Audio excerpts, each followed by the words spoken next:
আজ 13ই সেপ্টেম্বর, ভাদ্র মাসের 27 তারিখ।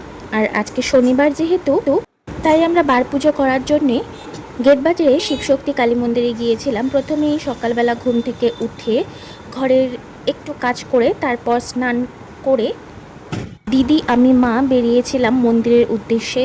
দিদি তার মধ্যে সমস্ত কিছু পুজোর জোগাড় করেছে। তারপর আমরা শিবশক্তি কালী মন্দিরে পৌঁছলাম। আজ যেহেতু ভাদ্র মাসের শনিবার, অর্থাৎ লাস্ট শনিবার, সেই জন্যে তাই মন্দিরে প্রচুর ভিড় হয়েছিল বার পুজো করার জন্যে। দিদি সব কিছু জোগাড় করে নিয়ে গিয়েছিল। মা মন্দিরে বসেই ঠাকুরের সামনে দেবে বলে সমস্ত কিছু গুছিয়ে দিচ্ছিল, আর আমিও মায়ের হাতে সাথে একটু কাজ করে দিচ্ছিলাম, আর ফাঁকে ভিডিও তৈরি করছিলাম।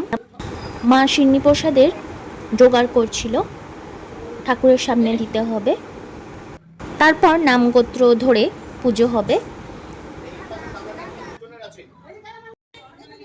আমরা পুজো করতে বসেছি, সেটাই দেখাচ্ছিলাম।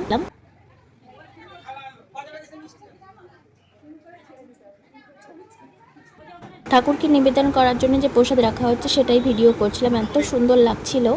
তারপর ব্রত কথা শুনলাম। ব্রাহ্মণ দেখিয়া রাজা অভ্যর্থনা কইল, একে একে নিজ তার দেয় পরিচয়, সুমঙ্গল নাম মোর হে মহাশয়, অতি দুঃখী হই আমি নাহি পিতা মাতা, পণ্ডিত তুমি বুঝি অনুমানে, স্বাস্থ্য পাঠে তুষ্ট করো সভাসদ করে, দুই পুত্র আছে মোর শোনহ রাজো। ব্রত কথার পরে আমরা অঞ্জলি দিলাম সবাই মিলে। তারপর মন্দিরের থেকেই একটা বড় গামলা দিয়েছিল, সেখানে সবাই একসাথে প্রসাদ ঢেলে নিয়ে মাখলো। তারপর যে যার মতো প্রসাদ নিল।